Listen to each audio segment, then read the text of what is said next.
محدش هيحبك لو انت فاشل. حتى انت مش هتحب نفسك لو انت فاشل.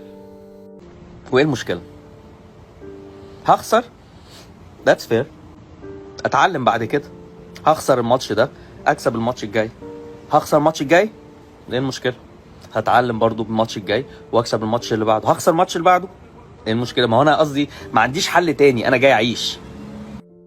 المجتمع بتاعنا دلوقتي بقى وصل لمرحله ان هو بقى بيستكتر على اللي معهوش ان هو يعيش كويس. المجتمع ده ما بيرحمنيش انا شخصيا لما بغلط، ما بيرحمش حد. المجتمع ما بيرحمش حد خالص. فمن هنا اتعلم ان الحياه كل ما فيها ينتزع، ما فيش حاجه حق مكتسب. فعشان ما فيش حاجه حق مكتسب ما ينفعش ان انا اقف اعيط. انا ما عنديش رفاهيه ان انا اقف اعيط، ما عنديش رفاهيه ان انا اشتكي، ما عنديش رفاهيه ان انا اقف اقول لا ده ظلموني، ما عنديش رفاهيه ان انا اشتكي بالقانون، ما عنديش رفاهيه لاي حاجه. انا اتعلمت ان انا اخد حقي بايدي منين؟ من السنين اللي انا كنت بتدشمل فيها. واقول لك حاجه كمان على الحياه مش عادله. ما كانتش عادله قبل كده، مش عادله دلوقتي، ومش هتبقى عادله في المستقبل. فما تقعش في فخ الضحيه، انت مش ضحيه.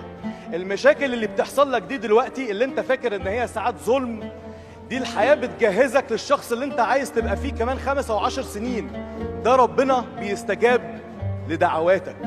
وانا مين فرحني ولا مين حس بيا؟ ده انا لما حسبت الايام اللي انا فرحت فيها لقيت نفسي خسران كتير قوي. لقيت نفسي مش عايش يا كابتن. لازم تفهم يا احمد انك لو استسلمت هتحس بالعجز والندم طول عمرك. هتبقى زي الحيطه المايله، اي هزه ممكن تساويها بالارض. انا كمان استسلمت زيك في لحظه وحسيت بالعجز، بس قاومت الاحساس ده وخرجت براه وقدرت احلم، ولازم احقق حلمي وانجح. واوعى تفتكر ان ربنا مش شايفك، شايف وحاسس وعالم، وحاسس قد ايه هي قافله معاك جدا، بس ليه حكمه.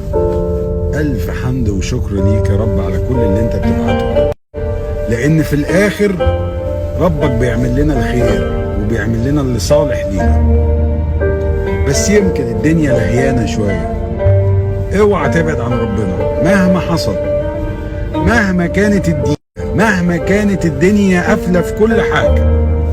باب ربنا اوعى تقفله، خليك دايما بين ايدين ربنا وادعيه، واوعى تيأس. ربك عالم وحنين، وهيبعت لك اللي يطبطب عليه، وهو هيطبطب عليه. اي حاجه انت خايف منها عشان تكتسب كنز الشجاعه، هات الخوف لاخره. ايه اللي هيحصل يعني؟ مش هيحصل حاجه.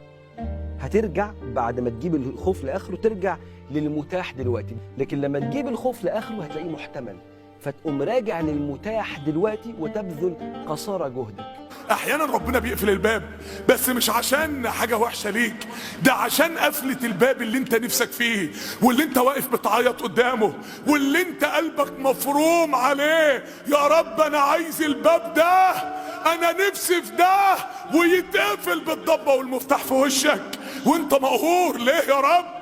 يا رب ده كان اقصى حلم ليا في الحياة، وانت مش عارف ان ربنا بيقفله في وشك، لانك لو كنت دخلته كنت هتتحرم من باب اعظم منه 1000 مرة واوسع منه 1000 مرة. كان هيتفتح بعد ما تكون دخلت في التاني وما كنتش هتاخده. ما انتش عارف ربنا عين لك ايه.